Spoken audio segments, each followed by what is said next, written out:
something that I didn't know about Alan was that he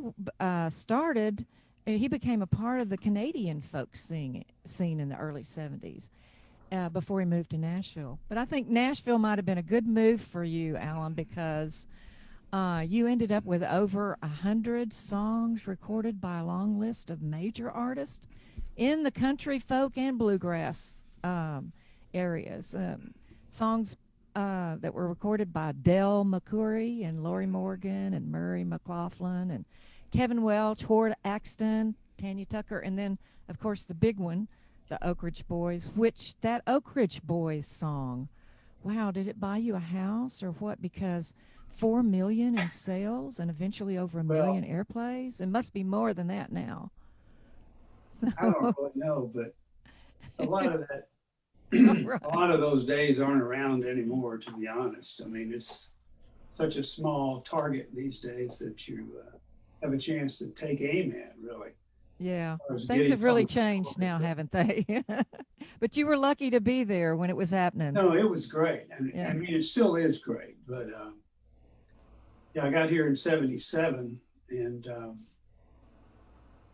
it was, I'm sure you all have heard people talk about it. And by the way, I want to say Texas's singer-songwriter scene is humongous, and I love all those Texas songwriters that come out of there. And a lot of them are up here, but I've been down through there several times, and it's always been a great trip. But yeah, I mean, up till about, I'd say, mid to late '90s, it was not an open door policy, but everybody, excuse me, everybody was just, uh, what would you say? There was more of a camaraderie back then. Um, and shortly after Garth Brooks made his splash, things started changing. That's sort of how I remember it anyway. And record labels started buying and selling from each other, and catalogs started being sold everywhere. And it's very, very hard these days. I mean, you have to be, they used to say, somewhere close to the publisher or the artist or the writer or the manager, not the writer necessarily, but a lot of artists, as we all know, are also writers. And some are wannabe writers that co-write a lot of their songs anyway, but it's just much harder to get a song in front of somebody. You have to know somebody personally, I would say, not just having a phone conversation or have a meeting with them. It's kind of hard to do, but I mean, it does happen. I don't mean to sound so negative, but Yeah. You've been out it's there. like everything. You just have to keep punching away at it. Yeah. So you've been touring and you've had a number of albums of your own songs with you singing them through a number of years. So Yeah, I just asked, released my 10th one yeah, back a there. 10th. Oh, wow. Okay. Well, that Yeah. was in Mhm. 2017. That's the Yeah. last one I've released. That was the one that's on Ashwood Records, the black and Yeah, the white. last several are Mhm. on my own label. Yeah. Uh-huh. And so you're talking about the black and white album was your last one, or Well, funny you should mention that. good time uh, for a little plug, right? well, I'm just going to show these for the heck of it. This is my latest one. It's called Farther On, and it's an abstract painting of mine. Uh, Oh. I don't need to go trying to explain it now, but the title is just from what I was feeling like my life and career are farther on these days. But and I did this all in my home studio here, which is the only one I've ever done in that way. And yeah, you mentioned see, I don't. Yeah, there is an album called Rhody in Black and White, and I don't want to go on about this stuff too long, but it's a retrospective that came out around 2014, I guess. Um, and I recently had CDs made of my very first album, came out in 1981 on vinyl, and it was all produced. The tracks were all produced at my publisher at the time, Tree Tree Publishing, later to become Sony ATV. And it's got some just great players on it. I will say on my albums that aren't just me, I've had some fantastic players and relationships here over the years. It's amazing the people you meet once you kind of settle in here and just start getting around, and you'll meet people. It just happens. So when did you anyway, settle I've been in? very You lucky. settled in Nashville in '77, so you've been there a long time. I have Yeah. almost 50 years, not quite there. That's great. Harry said 5 decades. I'm going on 5, but 4.5 decades. Or I whatever. know. I was going, wait, don't push it. Don't push it. Right. Yeah, they go by faster too as you get older, let me tell you. Yes, they do. Well, when Harry said you were going to play for us today, I asked him to give you an hour, so because 30 minutes Oh, is this is just not fine. enough. I mean, we can chat and play. It doesn't matter. I'm just happy to be here. Yeah. Well, we're ready to hear something from you and Alan, tell us a little bit I about really each song. enjoyed the music Alan. by these other writers so far today. I mean, But No. before you get going, there's two things Yeah. I want to say. First off, we got Michael Brandenburger on here too. He's our president. I don't know if you met him or not, but he'll be I listening. don't know if I've met Michael or making not. comments. Someone come in and sit down. That's him I'll with find a place. with the blue cap on there. If you can see him, and he'll make a presence here in a minute. All right. Also, I know we went over this yesterday, but just make sure you got your original sound on. It should say "Turn off original sound" up there in the left-hand corner of your screen. Yeah, I think it it says must be off because it says turn on original sound. no. It needs to be "Turn off." It needs to say "Turn off." Yeah, exactly. Yeah. Cool. Okay. So if it says "Turn on," you got to click on it. So it reads Yeah, that should do it. I hope. it reads "Turn off." Yeah. Yeah. Okay. You got it. You're getting an echo now. Yeah. We got an echo. Oh, you do? Check. No, we're good. Not now. We're good. Yeah. We're good. Hello. We're good. Okay. Play us a song, Alan. Michael, it's good to meet you Good to meet online. Do you remember meeting me? I don't know, maybe 2009, 2010, somewhere in there. you. Did you come speak to us then? I came and spoke at a meeting and played a few songs, and then I Yeah. did a workshop on another trip. It was at a Yeah. restaurant. And it was a lot of fun. A lot of good people came. You were wearing a different hat then. Yeah, I guess I was. I've got a lot of hats. Well, it is great to be here with you guys. I honestly, I guess when you do this long, you never know what to play because you like to play some of your newest stuff, of course. And anyway, this is a song that I like to start with, I guess. I wrote this with a guy named John Hadley. He's from out in Oklahoma. He lives in Norman, Oklahoma, right just south of Oklahoma City. And John's an exceptional creative person. He taught art at the University of Oklahoma, and he would just make occasional trips to Nashville and give him his latest songs. And he would co-write with quite a few people. He and I have written several songs. But he had I'm trying to think of the name of it now, but he's had cuts by Trisha Yearwood and I think the Dixie Chicks. He's had a lot of cuts. I think George Burns recorded one of his songs. It's called Old Bones. Anyway, this is called Trying to Find a Feeling.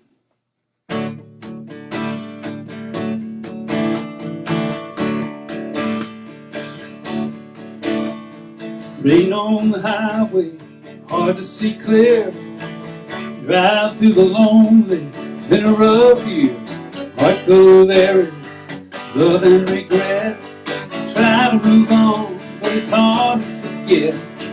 The friends are scattered, heroes have died. Last time I saw her, she broke down and cried.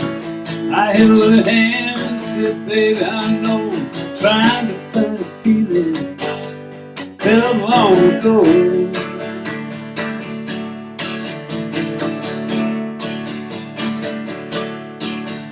Well, up into the valley, to the mountains and back, followed the sun until it faded to black.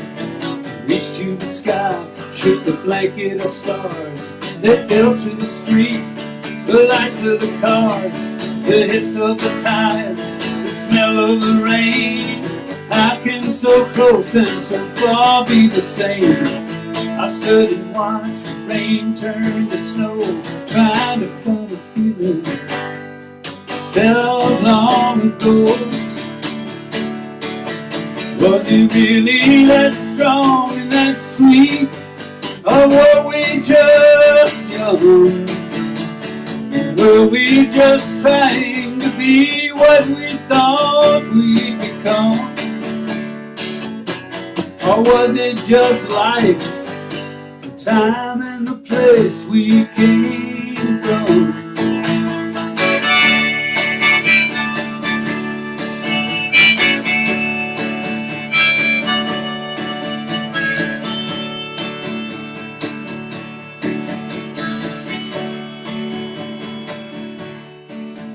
Now the sun's on the rise, it's a brand new day.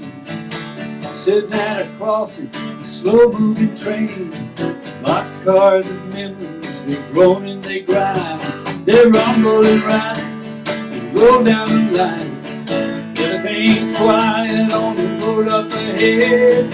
Warm and as smooth as the sheets on her bed. The sky up above, the same blue as her eyes. Last time I saw her, I broke down and cried. She held my hand and said, baby, I know, trying to find a feeling felt long ago. Yeah, trying to find a feeling felt long ago.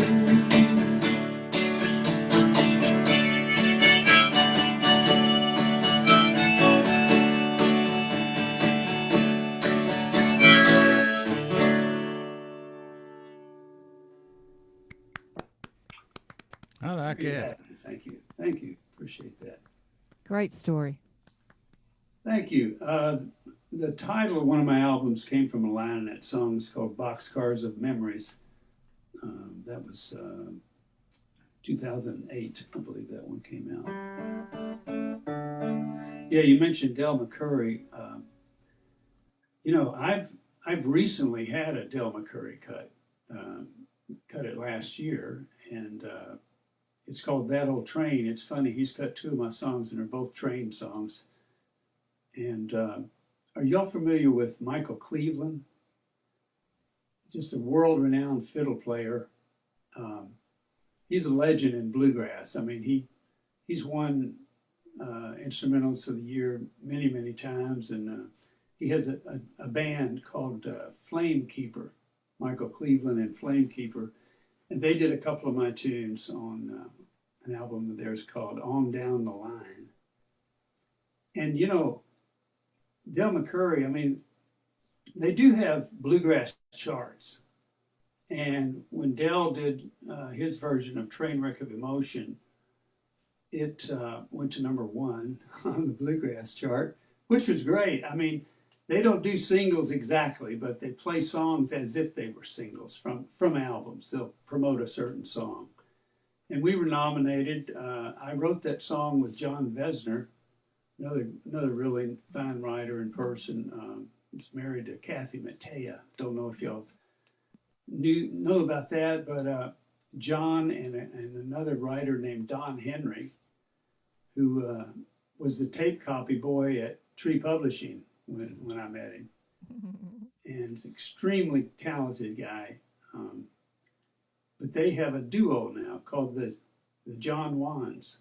Is that the Don Wands? Sorry, the Don Wands. And they're quite good.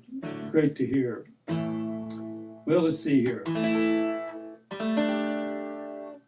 But enough about me. What do you think about me? I didn't really have a plan, but I'll tell you what I'll play. It's in the same key here. I was going to mention John Prine anyway. His loss was just, immense. I mean, it's more than you can really say, because I heard his first album in '71 and sang his songs through a lot of bars and concerts for at least 10 years. When I was still working my own material into my shows, wherever they might have been. And I got to know him here, and he's just one of the most sweet people, and obviously a giant in the songwriting world. And that was just the most horrible thing when the pandemic had only been going like a week or something. And yeah, it was rough. But anyway, my CD, I say it came out in such and such a year. Most of the time I'll make a CD and it'll come out like a year later or maybe longer. But this is somewhere around 2001. And John sang a duet with me on this, and it's been online for a long time now in different places. You can find almost every song I'm going to play here today somewhere on my website or Reverb Nation, or YouTube has a whole ton of stuff from different things. There's a lot of stuff that gets on YouTube, and I'm trying to find a way to control that. Not that I don't want any kind of version of a song that anybody wants to do. I'm all for that. But, I haven't figured out to do your personal page on YouTube yet, but I'm getting to it. So this is a tune that John sang with me, and it's a folk song, I guess. It's called That's Who I'd Be.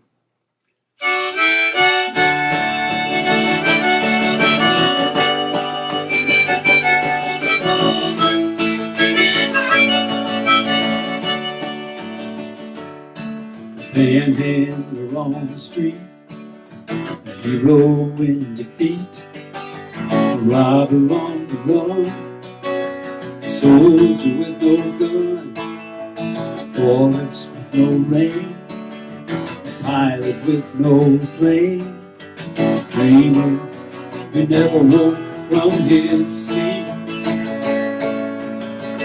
That's who I'd be. It were only me, here without your love, 'cause your love makes me complete. That's who I'd be, if I were on my own. Never would have known how good this life would be. And a heart without a soul is a wheel that just won't roll. Like the bread without the wine, or a clock that can't keep time, a style without the blue, a lie without the truth, an orphan with no shoes upon his feet. Oh, that's who I'd be, if they were only me, here without your love, 'cause that makes me. That's who I'd be, if I were on my own. I never would have known how good this life would be. Like a drunkard with no gin, in a tunnel with no end. Like a star without the night, or a night without a king. In a castle that won't stand, on a mountain made of sand. There's an empty shell washing out to sea. That's who I'd be, if it only be. Here without your love, 'cause your love makes me complete. That's That's who I'd be if I were on my own. I never would have known how good this life would be. That's who I'd be if I were on my own. I never would have known how sweet this life would be.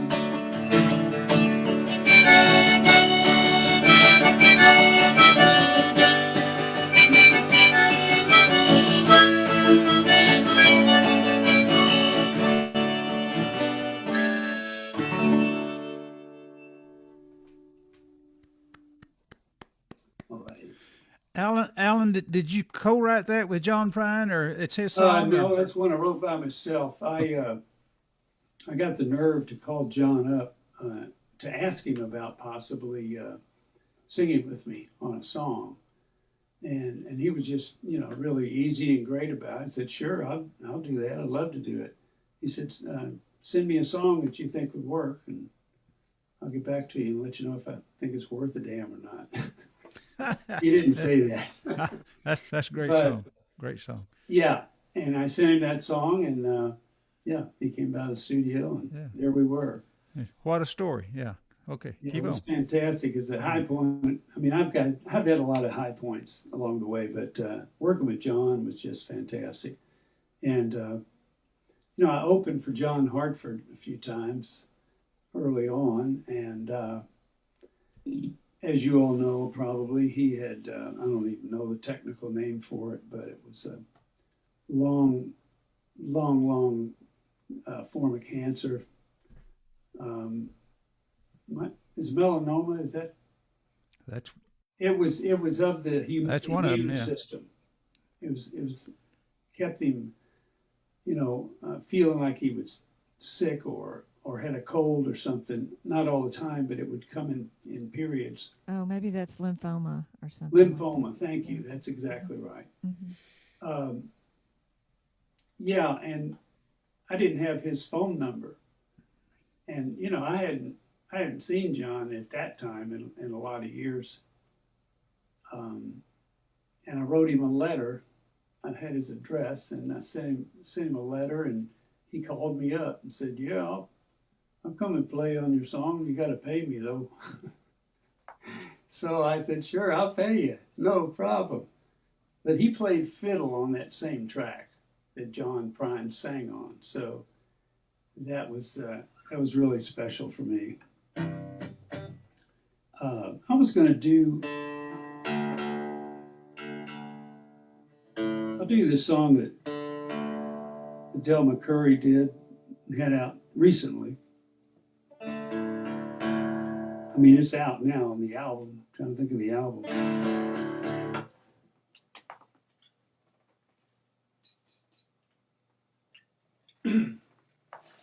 But, whoops.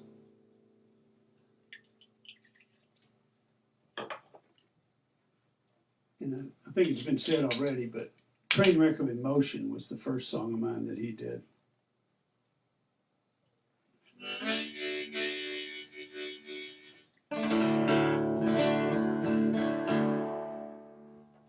And let's see, who did I write this song with?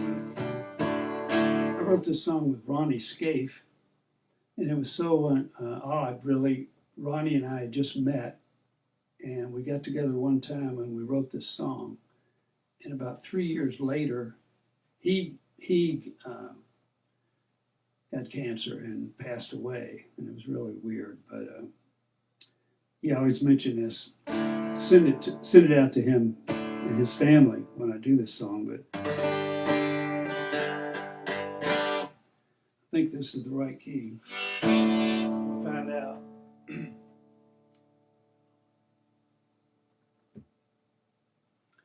If anybody wants to ask me anything, just keep it to yourself. But no, seriously, just go ahead and ask me anything between songs if you want to.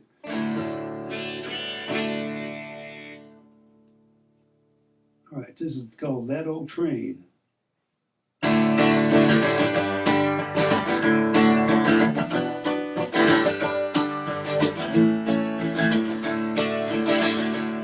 Well, I just heard that city of New Orleans come rumbling past this old shack of mine. Where the windows carry on and the timbers creak and groan. That old gal is well on down the line. Some people say it don't get cold in Memphis, but I've seen that old river freeze up tight. Yeah, she used to melt me down. Yeah, she caught that southern bound. Crossed that bridge and left me cold as ice. That old train, all the way on my good times, but the pain, it's here to stay. That old train, yeah, the flame for the bad time I'm feeling today. Well, if I could, I'd buy myself a ticket. Check out every whistle stop that came along. Cover every mile of track, and I'd bring my baby back. Be happy ending to this song.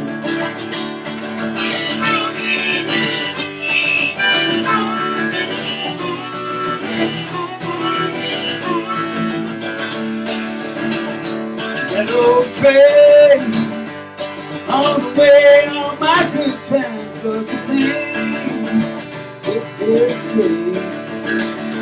That old train, the flame for the bad time I'm living today. Well, if I could, I'd buy myself a ticket. Check out every whistle stop that came along. Cover every mile of track, and I'd bring my baby back. Be happy ending to this song. I just heard that old train. I just heard that old train.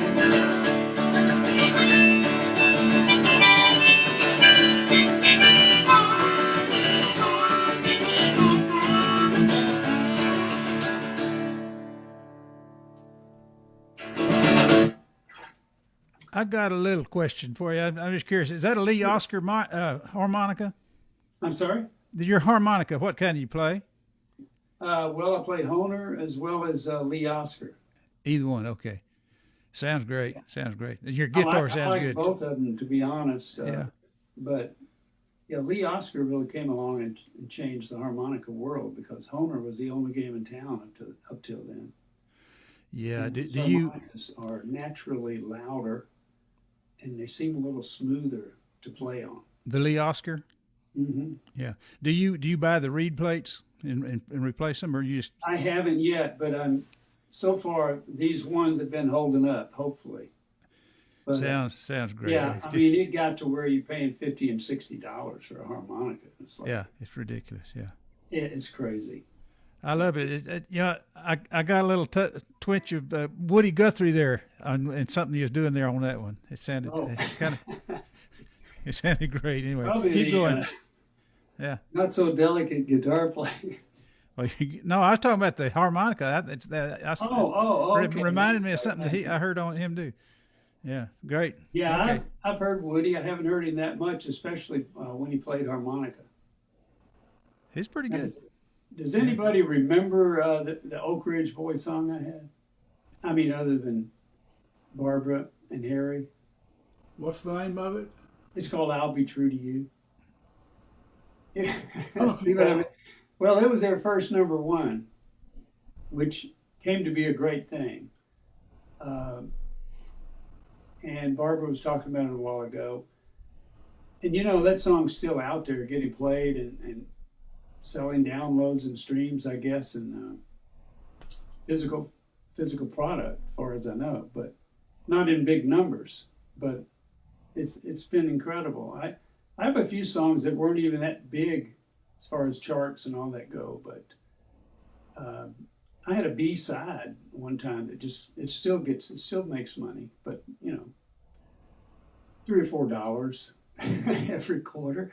But you know what? That stuff is fine. You know, it's Red Lane. I don't know if y'all know who Red Lane was. He's in the Hall of Fame. He was one of the first guys I met at Tree Publishing, and he said, "Well, you know, it's not all the hits you've had necessarily.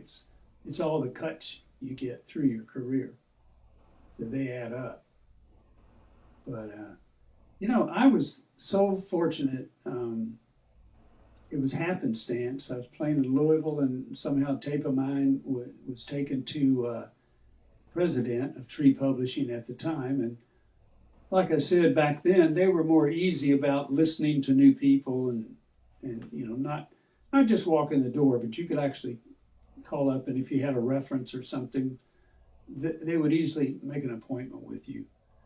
But he heard the tape, and looking back on it, I think he just heard potential, if you will. But I had a meeting with him, and about almost, well, I don't know, 9 or 10 months later, I didn't sign there right away, even though he was ready to sign me. And they did work with me too as an artist. We produced a lot of sides there, trying to get me a record deal and all that stuff. And it was great, except it never happened, but it came really close. But Tree at the time was the #1 publisher of country music in the world. And then shortly after that, you know, as far as the awards go, they were always competing with MCA back then. And now it's like 4 corporations own all the publishing companies, basically, except for independents. But what I was going to say is my first co-write, and I had never co-written before I moved to Nashville. I hadn't even thought about it. And they encouraged me to do that. And I wasn't really in favor of it because I wasn't that familiar with the business itself. But anybody know who Bobby Braddock is? He was inducted into the Country Music Hall of Fame a few years ago. He's been in the Songwriters Hall of Fame for a long, long time. But Bobby is just, he's one of the greatest songwriters, country songwriters anywhere.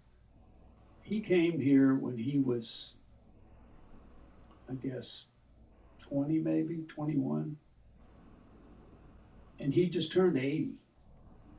And he has had a #1 record every decade he's been here.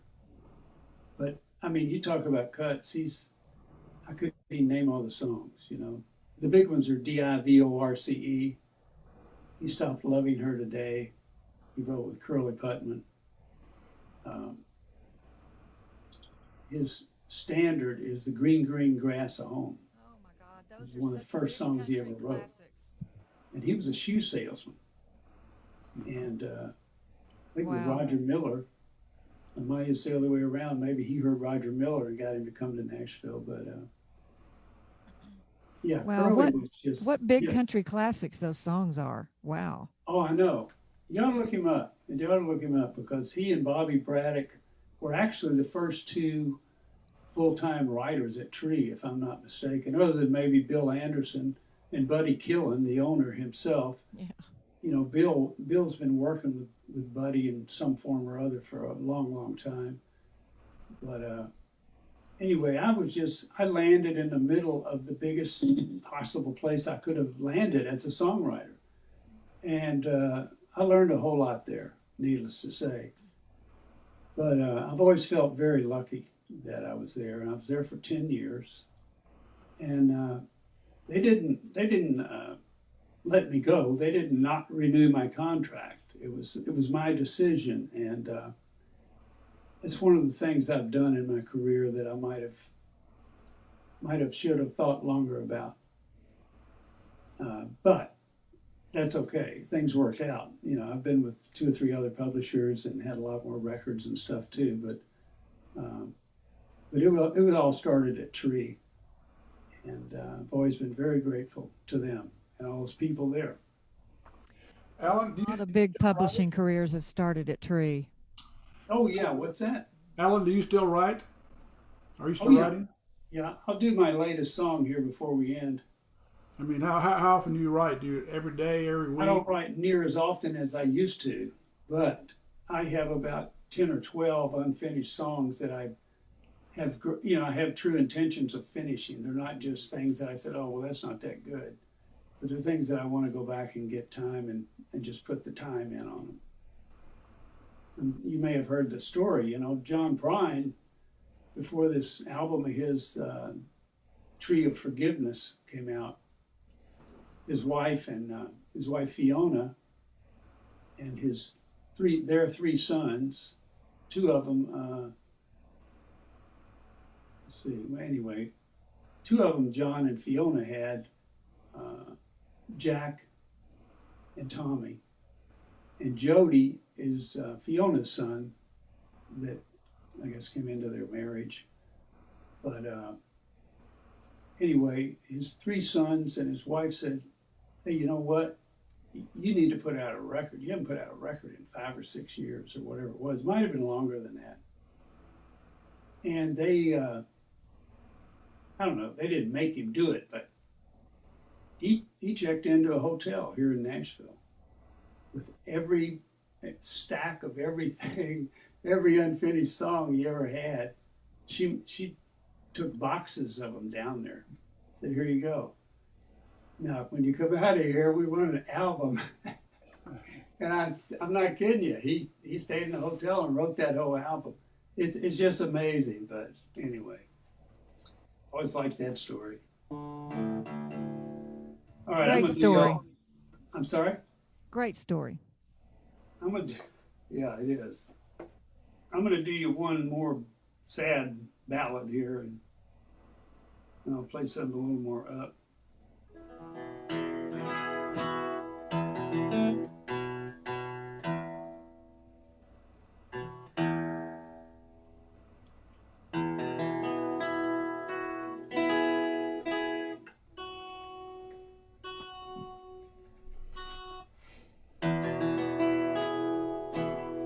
Well, this is one of the Oak Ridge Boys that nobody remembers, but as I said, it's still out there getting played every once in a while on the classic country stations. Thank goodness for those.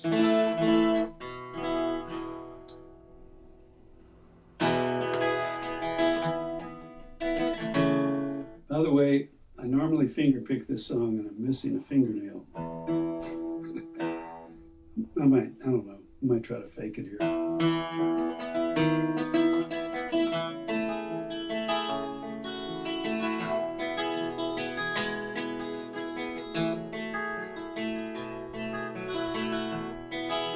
They met upon a blue moon. They parted on a cloudy day.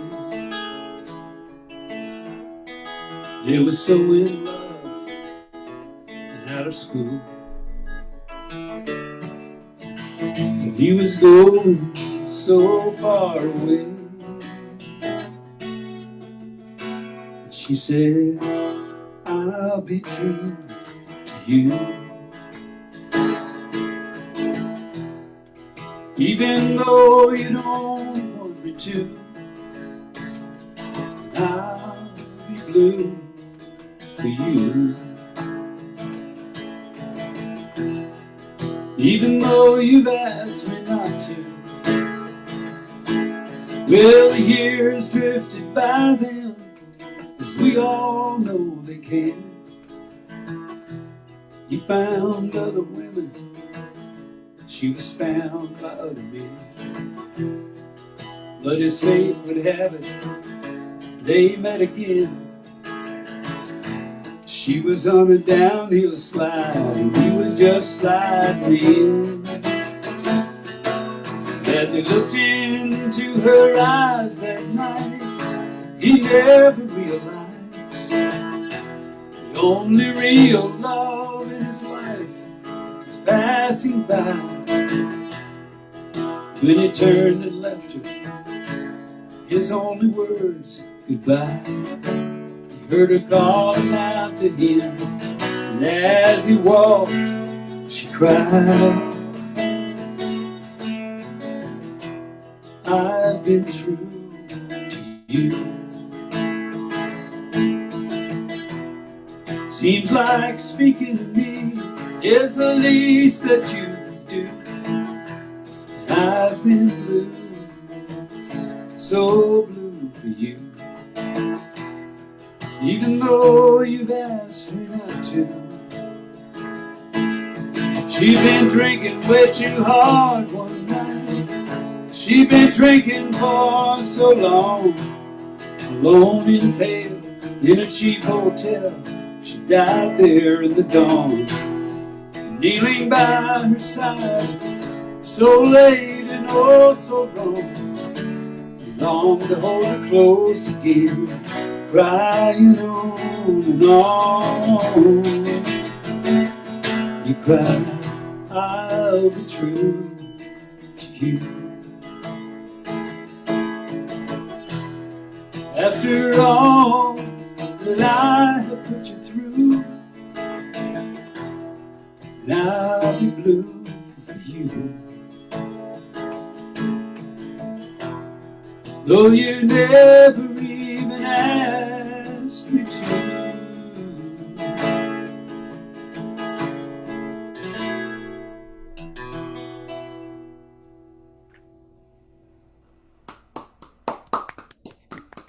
Thank you. That's a great song, Alan. Very sweet. Oh man. Wow. It's actually a very weird song in a lot of ways. I mean, some ways, I should say. The chord progression is almost the same in the verses as it is in the chorus, except for the little flat 7 to the 4 thing. But and it's very repetitive musically, but it's a story song and it works. So that's a great story. How did the Oak Ridge Boys get that song from you? Actually, the guy that was technically vice president of creative department at Tree Publishing at the time, named Don Gant, who was an incredible song man, as some people say, song person. And he was in a group, and nobody will remember this, but he was in a group called the Neon Philharmonic. They had a 60s pop hit, a song called Morning Girl. It sounded very British at the time. But anyway, Don ran MCA Records at one time. Then he worked at Acuff Rose, I guess one of the largest publishers in the world, Hank Williams and Roy Orbison and on and on and on. Anyway, Don ended up he was vice president of the creative, as they say, department at Tree when I landed there. And he pitched the song. He had an inside track. You know, I mean, that's what it's all about. with major artists and publishers and writers. I hate to say that, but I mean, it's only natural, you know. But I will say, through the years at Tree that I was there, which was 76 to 86 technically, there was much more creative energy going on within offices. Like every day at the end of the workday, at least 5 or 6 of us would sit around the foyer as you come off the elevator, and there's a, you know, circular or semicircle couch or whatever there, and we kind of gather there at the end of every business day, at least 5 to 15 of us, depending, and we play our newest songs for each other, and Don was always there. He would always be there. He was just one of the best, I like to say, song people that I've ever met, as far as picking out great songs, not only hit songs, but great songs. But anyway, what was the question? I feel like one of those really old guys. it's such a great song and such a great storyline. I'm just curious how, and I've heard it so I many got years. to the Oak Ridge Boys. Yeah, how did they actually pick that song from you? Well, Don was also the most active song plugger there, besides being vice president of the creative department. And he took the song to the head of MCA Records. They were actually called United Artists at that time still. It became MCA during the Oak Ridge Boys, between their second and third album or something. But, the head of the label heard it and pitched it to the Oak Ridge Boys producer named Ron Chansey. And I didn't know anything about this till later on. I didn't know how things worked back then. You know, people, I didn't know a lot of things. You know, I was there 10 years and it was my education in the music business, which I'm very thankful for. But, yeah. Everybody has dreamed of something like that happening, you know, and it It happened was to like, you. it was, I mean, it couldn't have Yeah. happened Yeah. easier. I was so lucky, you know, because Yeah. I had been playing for about 6.5, 7 years prior to when this tape of mine got into the hands of the president of Tree Publishing, which became Sony ATV, which is horrible later on. But Tree was an independent publisher, and they were the largest publisher of country music in the world at the time. I signed there in '76 and left in '86, way back there. But, How many writers did they have when you were there? well, that's funny you should ask, see, because publishing was so different back then. Jack Stapp established the company, and he hired Buddy Killen, a guy named Buddy Killen, who was a bass player on the Opry, to be a song plugger. And Buddy would pitch songs to artists, and he would also go down to Tootsie's Lounge and just hang out in there and meet writers and artists that would come in there. But anyway,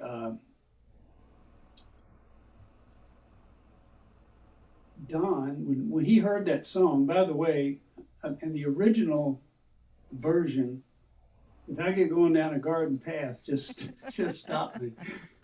But the original version of my song, "I'll Be True to You," was about, I don't know, 6 minutes and 40 seconds, something like that. Oh my, way too long. Not really.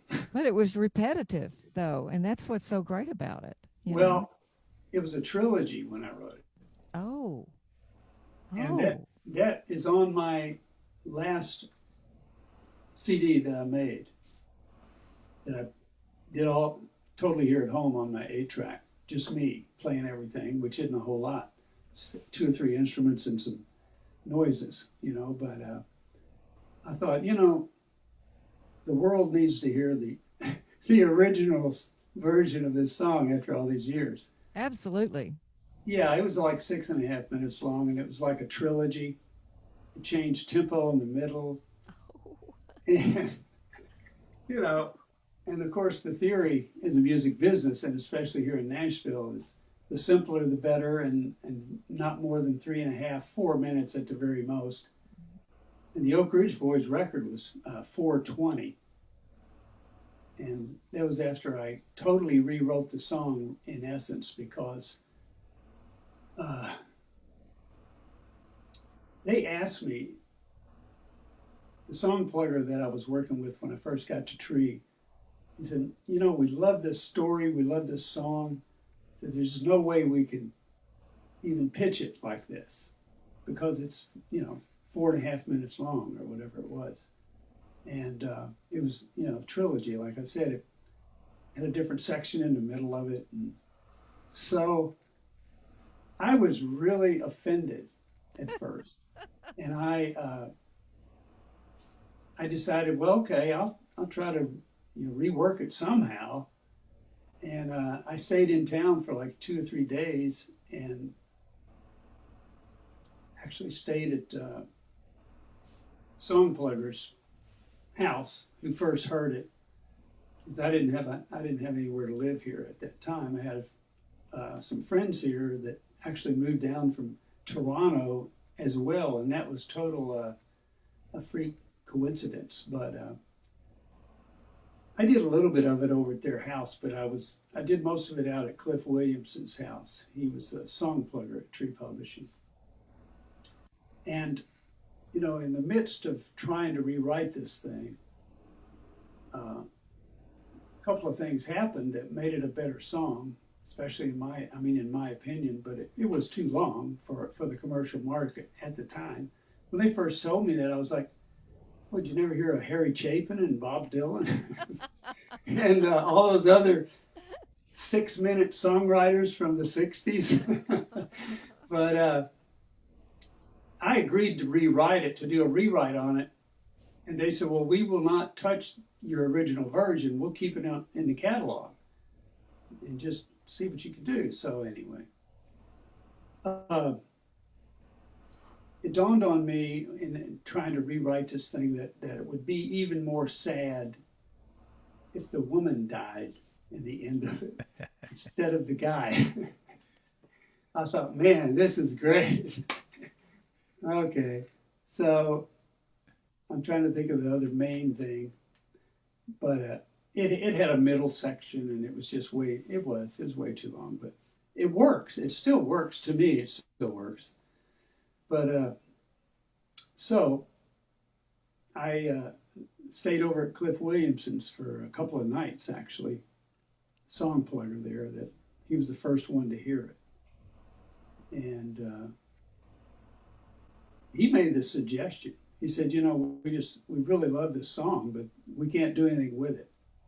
We're going to have to condense it some way. So anyway, like I said,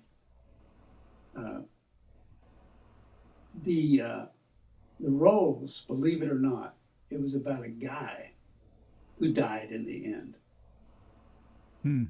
See, with story songs, you can just rework things any way you want. Actually, it came out really good, didn't it? Made you a lot of money, and with the it's a woman great dying, song. it made it even sadder, you know. Yeah. But anyway, and I was okay with it after I'd completed the rewrite.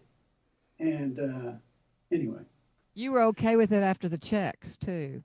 I'm sorry. I said you were okay with it after all the checks you got for it. Yeah, I mean, I was happy with the short version, but it wasn't the same song to me, you know, at first. And yeah, like you say, when I kept hearing that record on the radio, I thought, yeah, I'm glad I rewrote that. I'm glad I shortened that song up. So Harry asked you how many writers were at Tree back in the 80s when you were there. I know Gary Nicholson was there. Wasn't Rick Bursford Yeah, Gary there came too? after me. I signed there in '76, if you can believe that. Oh, okay. And around 1980, I guess, Jim Ed Norman, producer, he's produced so many people like Anne Murray, and I can't even name them all, but he, I'm trying to think what I was saying there, but. Well, we were talking about how many writers were at Tree at the time Right. in the 80s. I know Yeah. And there was one time I visited Gary there at Tree, Gary and came from Jim Ed Norman's company. Yeah. I'm sorry. and that Tree. facility there that you guys had with those studios that you could write in, and you could use them, like yeah. you said, the place you could hang out at in the end of the day and stuff. Yeah, it was kind of a different time on Music Row. That's what I was getting at, really. Yeah. Much easier going time, you know. Tree Publishing, when I signed with them, they later became Sony ATV Tree. Now they're just Sony ATV or whatever. But they were an independent company. And But a big one, a big independent company. well, they grew into one. Yeah, I mean, they started tiny. Jack Stapp and Buddy Killen. But anyway, there were, I guess there were maybe 30 to 40 contracted songwriters, as they might say, at that time when I signed. That's a lot. That's a lot of writers. Oh, that was nothing Yeah. to what it became later. It got ridiculous. Yeah. But they had and this is something that I really admired back then, and a lot of publishers would do this. If you had some kind of connection, not a big connection, but Tree Publishing had an open door policy. I mean, they would at least have the tape copy guy listen to somebody's songs, if nobody else. And they had about 5 song pluggers. And so anyway, they started signing new people, and what happened was they got to a certain place and they started buying other catalogs. And I think that's how a guy named Jim Ed Norman had a publishing company. He's a big producer later on. But that's where Gary Nicholson was writing. Trying to think of somebody else that was writing at the time. Anyway, Tree would absorb like 10 or 12 writers at a time from another company. And suddenly they needed more song pluggers to pitch the songs. And they ended up with like 8 song pluggers and close to 200 writers. And it became a whole different thing. That's one reason I started, thinking about going somewhere else or doing my own thing or something. But anyway, that's how you ask about Gary, right? Yeah. So hey, so you got another couple of songs in you for us today? Sure. Trying to think of something that you haven't heard here. I'm going to do one as my last song.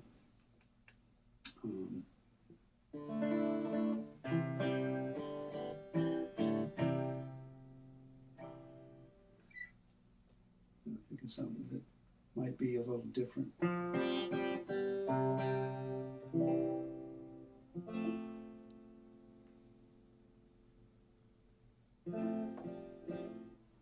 Maybe I'll do, I can remember it.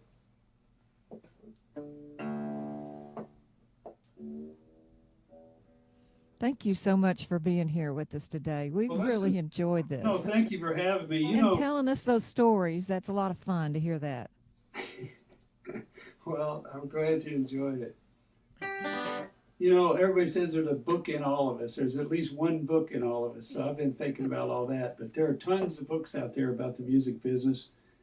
And that's what I was going to talk about. The first, I was talking about co-writing. And I had never co-written, as I mentioned, when I came to Tree, and never even thought about it. And the first thing that a publishing company in Nashville wants you to do is to co-write with the other writers in the company. It produces songs faster, and 2 heads are better than 1 in their opinion. And you still write songs on your own, but I was very uncomfortable with the idea. And I said, well, there's this one writer, and he actually lives in your neighborhood. You could walk over to his house. His name's Bobby Braddock. Oh, wow. And and I think I'd said hi to Bobby at Tree once or twice. And I knew him for a lot of hit songs, already. And this was, 77, 78, somewhere in there. And so I, got hold of him and went over to his house. And he could tell I was kind of uneasy with the whole thing. I was like, well, what are we supposed to do here?